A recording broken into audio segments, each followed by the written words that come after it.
Hi, I'm Yoam. Today I want to talk about why remote work might be holding you back, especially if you want to become a manager. Yes, I know that this statement alone can be a bit triggering for some remote only advocates, but hear me out. Remote work has some clear advantages compared with going to an office every day, especially when it comes to personal productivity.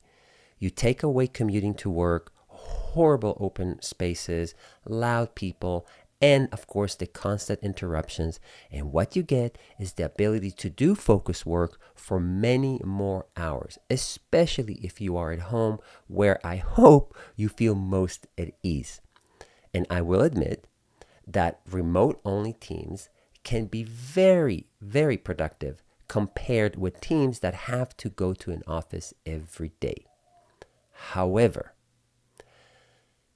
the biggest difference between remote teams and the office teams is that remote teams suffer from a huge reduction in creativity. What you gain in productivity, you lose in creativity. If you have a set of clearly defined tasks and you have ways to measure them, that's where remote teams and remote work can do wonders. However, when you're dealing with the uncertainty, with the unknown, that's when you find that remote teams really suffer. It's really hard to deal with uncertainty and unknown when you are at a remote team. Why? The reason is that people are a very complicated creature.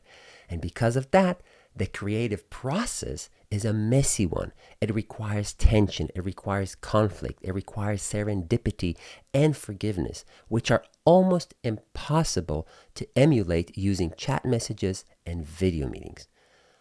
Let me give you an example.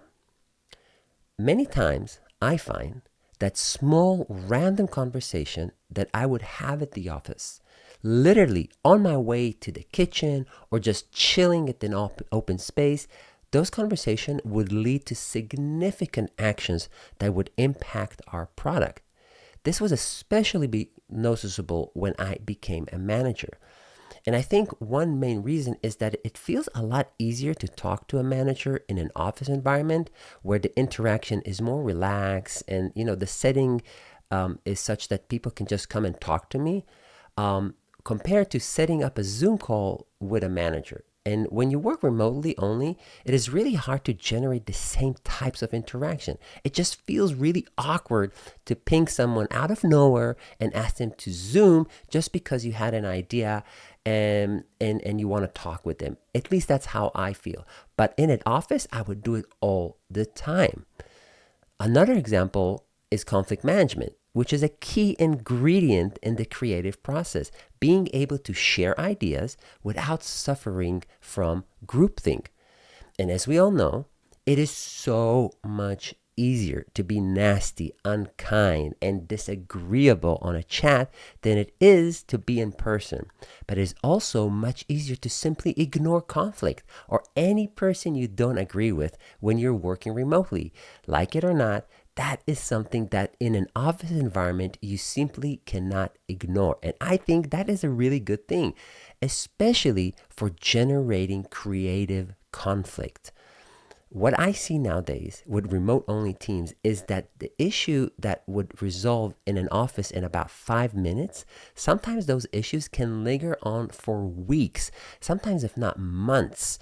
And that is because in an online only environment, I feel that people are much more, I'd say, their tendency is to just avoid the conflict and not push on the creative process when it comes to any type of conflict.